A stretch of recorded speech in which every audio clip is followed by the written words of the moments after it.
الأغصان غرد مدى الأزمان عن أهل وحي الله عن حملة القرآن يا بلبل الأغصان غرد مدى الأزمان عن أهل وحي الله عن حملة القرآن في عالم الإنسان كل له ميدان وليس أعلى شان من حملة القرآن وَجَعَلْنَا اللَّيْلَ وَالنَّهَارَ آیَتَيْنِ. یہ رکوع جو ہے یہ بڑا علمی نکات اپنے اندر رکھتا ہے، اور دین کے جو بنیادی تھیمز ہیں وہ آپ کو ایک ہی رکوع کے اندر بہت سارے ملیں گے جن کو ہمیں جاننا چاہیے.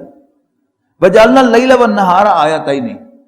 اور ہم نے رات اور دن کو بنایا ہے دو نشانیاں. فَمَحَوْنَا آیَةَ اللَّيْلِ. پھر ہم نے بے نور بنا دیا رات کی نشانی کو. وَجَعَلْنَا آیَةَ النَّهَارِ مُبْصِرَةً. اور دن کی نشانی کو ہم نے بنایا روشن. لِتَبْتَغُوا فَضْلًا مِّن رَّبِّكُمْ. تاکہ تم دن کی روشنی میں اللہ کا فضل تلاش کرو. وَلِتَعْلَمُوا عَدَدَ السِّنِينَ وَالْحِسَابَ. اور تاکہ تم جان لو گنتی ماہ و سال کی، مہینوں اور دنوں کی اور سالوں کی. وَكُلَّ شَيْءٍ فَصَّلْنَاهُ تَفْصِيلًا. اور ہم نے ہر چیز کی تفصیل پوری طرح بیان کر دی ہے. وَكُلَّ إِنسَانٍ أَلْزَمْنَاهُ طَائِرَهُ فِي عُنُقِهِ. اور ہر انسان کا معاملہ یہ ہے کہ ہم نے اس کی تقدیر اس کی گردن میں لٹکا دی ہے. وَنُخْرِجُ لَهُ يَوْمَ الْقِيَامَةِ كِتَابًا يَلْقَاهُ مَنشُورًا. اور ہم نکالیں گے اس کو دکھانے کے لیے روز قیامت ایک ڈاکیومنٹ جسے وہ پائے گا کھلی کتاب کی مانند. اقرا کتابک. کہا جائے گا پڑھ اپنا اعمال نامہ. کفا بنفسک الیوم علیک حسیبا. آج تو خود ہی اپنا حساب لینے کے لیے کافی ہے. من اہتدی فانما یہتدی لنفسہ. جو کوئی بھی ہدایت کا راستہ اختیار کرے گا تو اپنے ہی بھلے کو کرے گا. ومن ضل فانما یضل علیہا. اور جو گمراہی کو آپٹ کرے گا تو اس گمراہی کا وبال بھی اسی پر آئے گا. ولا تزر وازرۃ وزر اخری. اور کوئی بوجھ اٹھانے والا کسی دوسرے کا بوجھ نہ اٹھائے گا. وما كنا معذبین. اور ہم نہ تھے عذاب دینے والے حتی نبعث رسولا. جب تک کہ ہم کوئی رسول مبعوث نہ کر لیں. دیکھیے بڑی اہم بات ہے، توجہ سے سنیے گا کہ تاریخ انسانی میں کوئی دور ایسا نہیں رہا جہاں اللہ تعالیٰ کے منکر، انکار کرنے والے، اللہ تعالیٰ کے باغی اور سرکش اور شرک کرنے والے نہ ہوں. لیکن کسی قوم پر عذاب اس وقت تک نہیں آیا جب تک اس قوم میں اللہ تعالیٰ نے کوئی رسول نہیں بھیجا اور اس قوم نے اس رسول کا انکار نہیں. It's very important to keep in mind کہ اگرچہ اللہ تعالیٰ سب سے بڑا ہے، وہ تو ہر شے ہے. دیکھیے اللہ تعالیٰ نے اپنے نمائندے کو اصل میں یہ اہمیت دی ہے کہ جو میرے نمائندے کو جھٹلائے گا اس کو میں نہیں چھوڑوں گا. لیکن اللہ تعالیٰ نے نرم رویہ اختیار کیا ہے اپنے معاملے میں کہ جو میرا انکار کرے کرتا رہے، آخرت میں پوچھ لوں گا. جو میرے ساتھ شریک بنائے آخرت میں پوچھ لوں گا. جو بغاوت کرے میرے خلاف آخرت میں پوچھ لوں گا. لیکن اللہ تعالیٰ نے نبیوں کے خلاف بغاوت اور نبیوں کے انکار کا معاملہ دنیا ہی میں چکایا ہے. تو ہم نہیں ہلاک کرتے کسی بستی کو حتی نبعث رسولا، یہاں تک کہ ہم اس میں کوئی پیغمبر نہ بھیج دیں. وَإِذَا أَرَدْنَا أَن نُهْلِكَ قَرْيَةً أَمَرْنَا مُتْرَفِيهَا. یہ بھی بڑی اہم بات ہے کہ جب ہم ارادہ کرتے ہیں کسی بستی کو ہلاک کرنے کا تو ہم حکم دیتے ہیں اس کے کھاتے پیتے لوگوں کو، یعنی ہم اکساتے ہیں اس کے کھاتے پیتے لوگوں کو کہ وہ خوب اچھلے کودیں اور فساد کریں. وہ بٹوین بریکٹ ہے فَفَسَقُوا فِيهَا. لہذا وہ اس میں نافرمانیاں کرتے ہیں. فَحَقَّ عَلَيْهَا الْقَوْلُ. یہاں تک کہ چسپاں ہو جاتا ہے ان پر اللہ تعالیٰ کے عذاب کا فیصلہ. فَدَمَّرْنَاهَا تَدْمِيرًا. اور پھر ہم اس بستی کو بری طرح ہلاک کر دیتے ہیں. وَكَمْ أَهْلَكْنَا مِنَ الْقُرُونِ مِنْ بَعْدِ نُوحٍ. اور دیکھ لو کتنی ہی ہلاک کی ہم نے امتیں نوح کے بعد. وَكَفَى بِرَبِّكَ بِذُنُوبِ عِبَادِهِ خَبِيرًا بَصِيرًا. اور تیرا رب اپنے بندوں سے کے گناہوں سے خبردار ہونے کے لیے کافی ہے. آگے پڑھیے گا، یہ بڑی اہم دو آیات ہیں پلے باندھنے والی اور بالکل مطابق واقعہ. یعنی آپ یوں کر کے ارد گرد نظر دوڑائیں، اپنے آپ کو دیکھیں تو معلوم ہوگا کہ یہ واقعی اللہ کا کلام ہے اور 100% درست ہے. من کانا یرید العاجلۃ. جو کوئی بھی دنیا کا طالب ہوگا، اجلنا لہ فیہا ما نشاء لمن نرید، تو ہم اسے دنیا ہی میں عطا کر دیں گے جلدی سے جتنا چاہیں گے اور جسے چاہیں گے۔ یعنی ہم سب دنیا کے طالب ہیں لیکن اتنا ملتا کتنا ہے؟ ناٹ ٹو آور چوائس، بلکہ اللہ تعالیٰ کے چوائس کے مطابق اللہ تعالیٰ خود ہمیں دیتا ہے۔ پھر سنیے گا، من کانا یرید العاجلۃ عجلنا لہ فیہا ما نشاء لمن نرید، جو کوئی بھی دنیا کا طالب ہوگا تو ہم اسے دنیا جلدی سے عطا کر دیں گے دنیا ہی میں، لیکن جتنی چاہیں گے اور جسے چاہیں گے۔ ثم جعلنا لہ جہنم، اور پھر ہم نے اس کے لیے جہنم تیار کی ہے، یصلاھا مذموما مدحورا، وہ اس میں داخل ہوگا بدحال ہو کر اور دھکے دے کر۔ اب اس کے مقابلے میں سنیے، ومن اراد الآخرۃ، ہاں جو طالب ہوگا ارادہ رکھے گا آخرت میں کچھ کمانے کا، وسعی لہا سعیہا، اور اکارڈنگلی اس کے لیے محنت بھی کرے گا۔ یعنی پہلے بھی محنت کا کوئی ذکر نہیں کیا، یعنی ہم دنیا کے طالب بھی ہوتے ہیں اور ہم میں سے ہر شخص محنت بھی کرتا ہے اس کے لیے، لہذا اس کا ذکر نہیں کیا۔ آخرت ہم بغیر محنت کے حاصل کرنا چاہتے ہیں، لہذا وہاں شرط لگائی ہے ومن اراد الآخرۃ، اور جو آخرت کا طالب ہوگا وسعی لہا سعیہا، اور اکارڈنگلی وہ اس کے لیے اسٹرگل کرے گا، وَهُوَ مُؤْمِنٌ، بشرطے کہ وہ صاحب ایمان بھی ہو، فَأُولَٰئِكَ كَانَ سَعْيُهُمْ مَشْكُورًا، تو یہ وہ لوگ ہیں کہ جن کی محنت اپریشیٹ کی جائے گی، قبول کی جائے گی۔ كُلًّا نُمِدُّ هَٰؤُلَاءِ وَهَٰؤُلَاءِ مِنْ عَطَاءِ رَبِّكَ، ہر ایک کو مدد دیتے ہیں ہم، ان کو بھی اور ان کو بھی، اپنی عطا سے، تیرے رب کی عطا سے۔ وَمَا كَانَ عَطَاءُ رَبِّكَ مَحْظُورًا، اور تیرے رب کی عطا پر کوئی بندش نہیں ہے۔ انظر کیف فضلنا بعضهم علی بعض، دیکھو کیسی فضیلت دی ہے ہم نے بعض کو بعض پر۔ وَلَلْآخِرَةُ اکبر درجات، البتہ آخرت اونچے درجات والی ہے، درجوں کے اعتبار سے اونچی ہے، وہ اکبر تفضیلا، اور فضیلت کے اعتبار سے بھی بہت بڑی ہے۔ لا تجعل مع اللہ الہا آخر، اور نہ بنا اللہ کے ساتھ کسی اور کو معبود۔ فتقعد مذموما مخذولا، ورنہ بیٹھے رہ جاؤ گے تم ملامت زدہ ہو کر اور بے یار و مددگار ہو کر۔ وقضى ربك الا تعبدوا الا اياه، اور تیرے رب نے فیصلہ فرمایا ہے کہ تم اللہ کے سوا کسی اور کی بندگی نہ کرو۔ وبالوالدین احسانا، اور والدین کے ساتھ حسن سلوک کرو۔ ہم کئی مقامات پڑھ آئے ہیں، سورہ بقرہ میں پڑھ کے آئے، سورہ نساء میں پڑھ کے آئے، سورہ انعام میں پڑھ کے آئے کہ اللہ تعالیٰ نے اپنے حق بندگی کے ساتھ، توحید کے ساتھ والدین کے حقوق کا تذکرہ کیا ہے ایک ہی آیت کے اندر۔ اللہ تشرکوا باللہ شیئا وبالوالدین احسانا، یہاں دیکھیے اب چوتھی بار شاید آ رہا ہے، ایک ہی آیت کے اندر تیرے رب نے فیصلہ فرمایا ہے کہ تم اس کے ساتھ، اس کے علاوہ اللہ تعبدوا الا اياه، کہ تم اس کے سوا کسی اور کی بندگی نہ کرو۔ وبالوالدین احسانا، اور والدین کے ساتھ احسان کرو۔ لیکن والدین کے حقوق پر سب سے جامع مقام تو سورہ لقمان کا دوسرے رکوع میں ہے، لیکن والدین کے ساتھ حسن سلوک کی تفصیل جس خوبصورتی کے ساتھ آپ کو یہاں ملے گی شاید وہ ریپلیکیٹ نہ کی جا سکے۔ سنیے گا ذرا توجہ سے، اما یبلغن عندک الکبر احدہما او کلاہما، اگر پہنچے وہ تمہارے سامنے بڑھاپے کو، ان دونوں میں سے ایک یا دونوں کے دونوں، فلا تقل لہما اف، تو ان سے اف تک نہ کہنا۔ یہ اف کیا ہے؟ یہ کلمہ بیزاری ہے، یعنی اردو ترجمہ بھی اف ہے عربی کی طرح، لیکن پنجابی میں کیا ہے؟ اوئے ہوئے کیا مصیبت ہے، جھنجھلاہٹ ان کی پریزنس سے، ان کی باتوں سے، ان کی بات کا برا منانا، ان سے دل کا تنگی محسوس کرنا کہ یہ کیا بار بار ہاتھ بات پوچھتے رہتے ہیں، ایک ایک بات بتایا تو ہے۔ یہ کیا ہے؟ یہ اف ہے، کلمہ بیزاری۔ فلا تقل لہما اف، ان سے اف تک نہ کہو، ولا تنہرہما، اور انہیں ڈانٹو مت۔ اچھا اگر ڈانٹنے سے منع کیا ہے تو پھر کیا مارنا جائز ہوگا؟ یعنی جب ڈانٹنے سے منع کر دیا تو پھر ڈانٹنے کا مارنے کا تو کوئی سوال ہی نہیں ہے.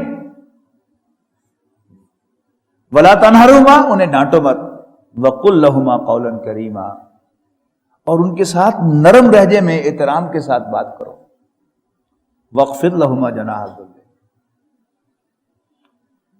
اور اپنے کندھے جھکائے رکھو. ہمارے محاورے میں اپنے پر بچھائے رکھو ان دونوں کے لیے. جناح ذل عاجزی کے ساتھ. من الرحمت شفقت کی بنا پر. وقل رب ارحمہما کما ربیانی صغیرا اور اللہ تعالیٰ سے دعا کرتے رہو کہ ربا ان دونوں پر رحم فرما جیسے انہوں نے مجھے پالا تھا جب میں چھوٹا تھا. یہ جو ربا یعنی ہے اس کو نوٹ کیجئے گا. اس کا مادہ را با واو یا را با یا ہے. را با با مادہ نہیں ہے. یہاں جو تشدید ہے باقی یہ باب تفعیل کی ہے, یہ مادے کی نہیں ہے. جو عربی لوگ سمجھتے ہیں یہ ان کے لیے ہے. یعنی جیسے انہوں نے مجھے بڑھایا تھا. سود میں کیا ہوتا ہے؟ ربا میں کیا ہوتا ہے؟ بڑھانا. تو جیسے انہوں نے مجھے بڑھایا تھا, بڑا کیا تھا, یعنی پروان چڑھایا تھا, اے اللہ ان پر بھی رحم فرما. یہ جو فرمایا کہ تم ان کے لیے اپنے پر بچھائے رکھو, خدمت. والدین کے حقوق اصل میں ہیں کیا یہ سمجھ لینا چاہیے کہ ایک سٹیج پر انسان جو ہے وہ بچہ ہوتا ہے بالکل, اور ہیلپ لیس ہوتا ہے ہر اعتبار سے. نہ خود کچھ کھا سکتا ہے, نہ پی سکتا ہے, نہ موو کر سکتا ہے, نہ حاجات سے فارغ ہو سکتا ہے. تو اس کے والدین اس کے لیے سب کچھ کرتے ہیں. اب ایک سٹیج دوسری ہے کہ جب وہ تمہارے سامنے بڑھاپے کو پہنچ جائیں, خود کما نہ سکے تو انہیں کما کے لا کر دو. حدیث میں بڑا ایک رلا دینے والے واقعہ ہے کہ نبی اکرم صلی اللہ علیہ وسلم کے پاس ایک نوجوان آیا اور اس نے اپنے باپ کی شکایت کی کہ اللہ کے رسول میں بال بچے دار ہوں لیکن میرا باپ مجھ سے بہت تقاضا کرتا ہے, میرے بچوں کی بھی حد تلفی کرتا ہے. تو نبی اکرم صلی اللہ علیہ وسلم نے اس کے باپ کو بلوایا.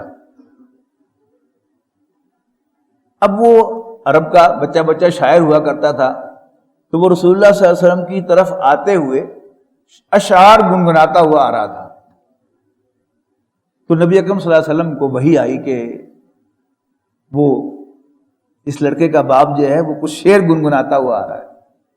تو جب وہ حضور صلی اللہ علیہ وسلم کے ساتھ پہنچا تو آپ نے فرمایا کہ میں مقدمہ تو تمہارا بعد میں سنوں گا, وہ جو شعر تم کہتے ہوئے آ رہے تھے وہ شعر مجھے بھی سناؤ. اب اس نے اشعار کہے اور بیٹے کو مخاطب کر کے کہ جب تو چھوٹا تھا تو میں تیرے لیے یہ کیا تھا, تو ایسا ہوتا تھا تو پھر میں ایسے کرتا تھا. وہ شعر سناتا گیا اور نبی اکرم صلی اللہ علیہ وسلم کی آنکھوں سے, مبارک آنکھوں سے آنسو رواں ہو گئے, یہاں تک کہ آپ کی داڑھی آنسو سے بھیگ گئی. اور اس نے اپنے اشعار سنائے تو نبی اکرم صلی اللہ علیہ وسلم نے بیٹے کا گریبان پکڑا اور اس کے باپ کے ہاتھ میں پکڑا کر کہا بیٹے کو, انتا و مالو کا لابی کا, تو اور تمہارا مال تمہارے باپ کا ہے. تو والدین کے حقوق کہ جب تم چھوٹے تھے انہیں تمہیں پالا تھا, تم ہیلپ لیس تھے انہوں نے تمہاری ہیلپ کی تھی, تم کھا نہیں سکتے تھے تمہیں کھلایا تھا, پی نہیں سکتے تھے تو پلایا تھا, چل نہیں سکتے تھے تو چلایا تھا, تم کروٹ بھی نہیں لے سکتے تھے تو کروٹ دی تھی. آج اگر وہ تمہارے سامنے اس حال کو پہنچے کہ تم کھا نہ سکو تو انہیں کھلاؤ, پی نہ سکیں تو چمچ چمچ کر کے پلاؤ, موو نہ کر سکے تو ان کو موو کراؤ, چل نہ سکے تو سہارا دے کر چلاؤ, بالکل موو نہ کر سکیں تو انہیں اٹھاؤ, حاجات سے فارغ نہ ہو سکے تو انہیں اس میں مدد کرو, خود طہارت نہ کر سکے تو انہیں طہارت کراؤ. اور یہ ان کا کوئی احسان نہیں ہے, یہ اس قرض کی واپسی ہے. ایک سٹیج پر انہوں نے یہ سب کچھ تمہیں دیا تھا, آج تمہیں وہ سب کچھ ان کو لوٹانا ہے مزید برآں. جیسے تم چھوٹے تھے تو تمہیں کھانسی آتی تھی تو وہ تمہارے لیے دعائیں کرتے تھے, آج ان کی کھانسی پر برا نہ مانو, وہ تھوک پھینک دیں تو برا نہ مانو, دعائیں کرو ان کے لیے. رب ارحمہما کما ربیانی صغیرا, کہ اے میرے رب ان دونوں پر رحم فرما جیسے انہوں نے مجھے پالا تھا جب میں چھوٹا تھا. اچھا پھر بوڑھے جو ہیں وہ ضد بھی کرتے ہیں، خاص طور پر بیماری میں پرہیز نہیں کرتے. اکثر آتے ہیں بچے اپنے بوڑھے ماں باپ کو لے کر کلینک میں، تو وہ کہتے ہیں کہ جی کی کریے، رات کو چپکے سے اٹھ کے فریج میں سے پٹائی شٹائی کھا لیتے ہیں اور پرہیز نہیں کرتے شوگر کا مریض ہونے کی وجہ سے. اب اس میں کبھی یعنی سختی کرنی پڑ جائے تو وہ سختی بھی ڈرتے ڈرتے کرنی چاہیے. اللہ تعالیٰ سے دعا کر کے یا اللہ مجھے معاف کرنا، میں ان کے فائدے کے لیے میں آج انہیں یہ چیز کھانے سے روک رہا ہوں، میرا جی نہیں چاہتا لیکن میں روک رہا ہوں. تو اس پر آگے ہے کہ ربکم اعلم بما فی نفوسکم، جو کچھ تمہارے دلوں میں ہے ان کی خیر خواہی ہے نا دل میں، تو ربکم اعلم بما فی نفوسکم، جو کچھ تمہارے دلوں میں ہے تمہارا رب خوب جانتا ہے. ان تکونوا صالحین، اگر تم واقعی نیک ہوگے، فإنہ کان للأوابین غفورا، تو اللہ تعالیٰ توبہ کرنے والوں کو بخشنے والا ہے.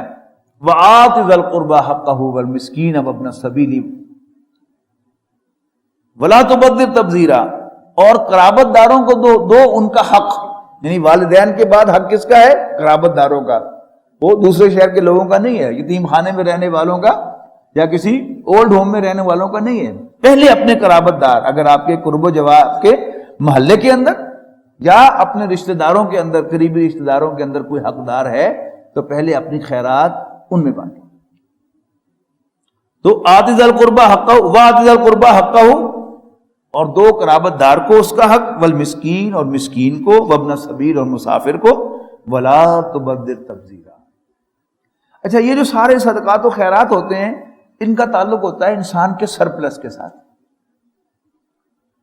تو جب انسان کے پاس سرپلس ہوتا ہے تو وہ سرپلس جو ہے وہ اچھل رہا ہوتا ہے اپنا اظہار کرنے کے لیے کہ لوگوں کو پتہ چلے کہ میں کتنا امیر ہوں. اچھا اب وہ اچھل کو ظاہر کرنے کے لیے، اچھل کود کو وہ کیا کرتا ہے؟ نمود و نمائش کرتا ہے، اللے تللے کرتا ہے. یعنی ایک ہے اسراف، اسراف ہوتا ہے ضرورت پر ضرورت سے زائد خرچ کرنا. تبذیر کیا ہے؟ بے جا خرچ کرنا، اپنی دولت کا روب جمانے کے لیے، شو آف کرنے کے لیے. اس سے منع کیا گیا کہ اگر انسان اس اپنے فالتو مال کو اپنے والدین، اقربا، مساکین، مسافروں، یتیموں پر خرچ کرے گا تو پھر اس کا مال جو ہے وہ اچھلتا نہیں پھرے گا. اچھلے گا کب؟ کہ جب وہ سرپلس جو ہے اس کی جائز جگہ پر، جو ریکمینڈڈ جگہ ہے، اس پر ہم نے نہیں لگایا. تو ولا تبذر تبذیرا، اور اللے تللے نہ کیا کرو. ان المبذرین کانوا اخوان الشیاطین، یقیناً بیجا خرچ کرنے والے، اللے تللے کرنے والے شیطانوں کے بھائی ہیں. وکان الشیطان لربہ کفورا، اور شیطان تو رب کا ناشکرا ہے، وہ تو چاہتا ہے انسانوں کے درمیان تفریق. اور جب بیجا مال اڑایا جاتا ہے تو پھر انسانوں کے درمیان دشمنیاں پیدا ہوتی ہیں. کیسے؟ یعنی آپ ایک شادی کے فنکشن میں، بچے کی شادی یا بچی کی شادی کے فنکشن میں بے جا اڑا رہے ہیں، لیکن وہاں پر سرو کرنے والے، کمکمے لگانے والے، وہ کون ہیں؟ غریب لوگ بیچارے، جن کے گھروں میں جوان بچیاں بیٹھی ہیں اور وہ منیمم بھی نہیں رکھتے کہ ان کو رخصت کر سکیں. تو ان کے دل میں آپ کے لیے بغاوت پیدا ہوگی. پھر وہ آپ کا پیٹ چاک کریں گے اور آپ کے پیٹوں میں سے نکالیں گے. وہ جو کہا تھا اقبال نے کہ توڑ دی بندوں نے آقاؤں کے خیموں کی تناب، وَإِمَّا تُعْرِضَنَّ عَنْهُمُ ابْتِغَاءَ رحمت من ربک ترجوہا، اور اگر تمہیں اعراض کرنا ہو، منہ پھیرنا ہو کسی سے، یعنی آپ ہیلپ کیا کرتے تھے کسی کی، وہ اس امید سے آپ کے پاس آ گیا. کاروباری لوگ اس بات کو سمجھتے ہیں کہ ہر وقت انسان کے پاس پیسے نہیں ہوتے، کبھی کچھ ذرا لو ہوتا ہے معاملہ، کبھی اچھا ہوتا ہے. تو اگر معذرت کرنی ہی ہو اپنے رب کی رحمت کی تلاش میں جس کے تم امیدوار ہو، فَقُلْ لَهُمْ قَوْلًا مَيْسُورًا، تو بھی ان سے بدتمیزی نہ کرو. آ گیا منگن واسطے، میں نے اپنا ہے، ہو رہا ہے تو وہ ہو رہا ہے، یہ کیا ہے؟ اس سے بھی منع فرمایا گیا. ان سے نرمی کے ساتھ بات کرو. ولا تجل یدک مغلولۃ الی عنقک، اور اپنا ہاتھ اپنی گردن کے ساتھ نہ باندھ دو. یہ محاورہ تھا عربی میں کنجوسی کے لیے کہ اب وہ گردن کے ساتھ بن گیا ہے، جیب میں نہیں جاتا. ولا تبسطھا کل البسط، اور نہ ہی اس کو بالکل کھلا چھوڑ دو. فتقعد ملوما محسورا، کہ ملامت زدہ ہو کر اور ریگریٹ کے ساتھ بیٹھ جاؤ. ان ربک یبسط الرزق لمن یشاء ویقدر، بے شک تیرا رب ہی جس کے لیے چاہتا ہے رزق کو کشادہ کرتا ہے، اور جس کو لیے چاہتا ہے اسے ناپ تول کر دیتا ہے، یعنی رزق تنگ کرتا ہے. اب دیکھیے وہ بات جو میں نے نوٹ کرائی تھی سورہ نحل میں، انہ کان بعبادہ خبیرا بصیرا. لیکن یہ نہ سمجھنا کہ اللہ تعالیٰ اندھا ہے. خدائی ونڈ اندھی نہیں ہے، بلکہ انہ کان بعبادہ خبیرا بصیرا، وہ تو اپنے بندوں کو خوب جانتا اور دیکھتا ہے. ولا تقتلوا اولادکم خشیۃ املاق، اور اپنی اولاد کو مفلسی کے ڈر سے، تنگ دستی کے ڈر سے قتل نہ کرو. نحن نرزقهم وإياكم، ہم انہیں بھی رزق دیتے ہیں اور تمہیں بھی دیتے ہیں. ان قتلهم كان خطأ كبيرا، یقیناً اولاد کا قتل بہت بڑا گناہ ہے. ولا تقربوا الزنا انه كان فاحشة وساء سبيلا. میں آپ کو سورہ انعام میں بھی اور سورہ اعراف میں بھی نوٹ کرا چکا ہوں کہ بے حیائی سے ہمیشہ قرآن مجید روکتا ہے کہ اس کے تو قریب بھی نہ جانا. یہاں وہی بات، ولا تقربوا الزنا، اور زنا کے تو قریب بھی نہ جاؤ. یعنی جب انسان بے حیائی کا راستہ اختیار کرتا ہے تو پھر ایک سٹیج ایسی آتی ہے کہ پھر اسے پتہ ہی نہیں چلتا، کہ سیکوینس آف ایونٹس اتنا تیز ہو جاتا ہے کہ اسے پتہ نہیں چلتا کہ وہ کپڑے کب اتار دیتا ہے. لہذا یہ نہیں کہتا قرآن مجید کہ زنا نہ کرو، اس لیے کہ یہ تو کہنا ہی بیکار ہے. ولا تقربوا الزنا، زنا کے تو قریب بھی نہ جانا. انہ کان فاحشۃ، یقیناً وہ ایک بے حیائی کی بات ہے. وساء سبیلا، اور بہت بری راہ ہے. ولا تقتلوا النفس التي حرم اللہ الا بالحق، اور کسی جان کو ناحق قتل نہ کرو. ومن قتل مظلوما، اور جو از راہ ظلم قتل کیا جائے، فقد جعلنا لولیہ سلطانا، تو ہم نے اس کے وارثوں کو ایک اتھارٹی دی ہے کہ چاہیں تو وہ قتل کے بدلے قتل کر لیں، یا خون بہا لے لیں، یا معاف کر دیں. تو کیا ہے، ہم نے ایک اتھارٹی دی ہے اس کے ولی کو فلا یسرف فی القتل، لیکن اسے بھی قتل میں زیادتی کی اجازت نہیں ہے. انہ کان منصورا، یقیناً قاتل کی بھی مدد کی گئی ہے. اور دونوں طرف جا سکتا ہے یہ کہ اللہ تعالیٰ نے اس کی مدد کی ہے کہ اس کے مجرم کو اللہ کے سامنے پیش کیا ہے، اور منصور اگر وہ مانا جائے کہ جس نے قتل کیا تھا، اللہ تعالیٰ اس کی بھی مدد کر رہا ہے کہ اس کے ساتھ بھی کوئی زیادتی نہ ہو. ولا تقربوا مال الیتیم الا باللتی ہی احسن، اور یتیم کے مال کے تو قریب بھی نہ جانا مگر اچھے طریقے سے. حتی یبلغ اشدہ، یہاں تک کہ وہ بالغ ہو جائے. واوفوا بالعہد، اور وعدے کو پورا کیا کرو.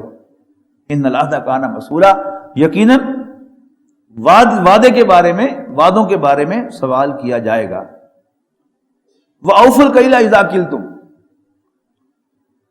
اور پورا کرو ناپ کو جب بھی تم ناپو. وزنوا بالقسطاس المستقیم، اور سیدھے ترازو کے ساتھ تولو. ذالک خیر، یہی طریقہ اچھا ہے. واحسن تاویلا، اور انجام کے لحاظ سے بھی یہی زیادہ پیئنگ ہے. ولا تقف ما لیس لک بہ علم، اور جس چیز کا تمہارے پاس علم نہ ہو اس کا پیچھا نہ کرو. یعنی یا تو انسان کے پاس جو دنیاوی سائنسی علم ہے وہ ہو، اس کی بنیاد پر کوئی بات کہو، یا وحی کی بنیاد پر کہو. یہ جو اوکلٹ سائنسز ہیں، توہمات کی دنیا سے نکل آؤ. مت پیچھا کرو اس کا جس کا تمہیں علم نہ ہو. ان السمع والبصر والفؤاد، یقیناً کان، آنکھ اور دل میں جو انسان کے یقین ہے، فیلنگ ہے، ان میں سے ہر ایک کے بارے میں سوال ہوگا. ولا تمشی فی الارض مرحا، اور زمین پر اکڑ کر نہ چل. انک لن تخرق الارض ولن تبلغ الجبال طولا، یقیناً تو اکڑ کر چلتا ہے نا تو دو اس میں چیزیں ہوتی ہیں. ایک تو پاؤں زور سے مارتا ہے وہ زمین پر، اور گردن اکڑا کر اونچی کرتا ہے، یا اونچا تورا لگاتا ہے، اونچی ٹوپی پہنتا ہے. تو انک لن تخرق الارض، نہ تو زور سے ایڑی مار کر میری زمین کو پھاڑ سکے گا. ولن تبلغ الجبال طولا، نہ میرے پہاڑوں جیسا اونچا ہو سکے گا. کل ذالک کان سیئہ عند ربک مکروہا، یہ سب ایسے امور ہیں کہ ان کا برا پہلو تمہارے رب کے نزدیک بہت ناپسندیدہ ہے. ذالک مما اوحی الیک ربک، اور یہ وہ باتیں ہیں جو وحی کی ہیں آپ کے رب نے آپ کی طرف، من الحکمہ، حکمت میں سے، دانائی میں سے، ولا تجعل مع اللہ الہا آخر، اور اللہ کے ساتھ کسی اور کو الہ نہ بنا، خدا نہ بنا، عبادت کے لائق نہ سمجھ، فتلقی فی جہنم ملوما مدحورا، ورنہ ڈال دیے جاؤ گے تم جہنم میں ملامت زدہ اور ہر بھلائی سے محروم کر کے۔ افا اسفاکم ربکم بالبنین، کیا تمہارے رب نے تمہیں نوازا بیٹوں سے، واتخذ من الملائکۃ اناسا، اور اس نے فرشتوں میں سے بیٹیاں بنا لی، انکم لتقولون قولا عظیما، حقیقت یہ ہے کہ تم یہ بڑی ہی غلط بات کہہ رہے ہو۔ وَلَقَدْ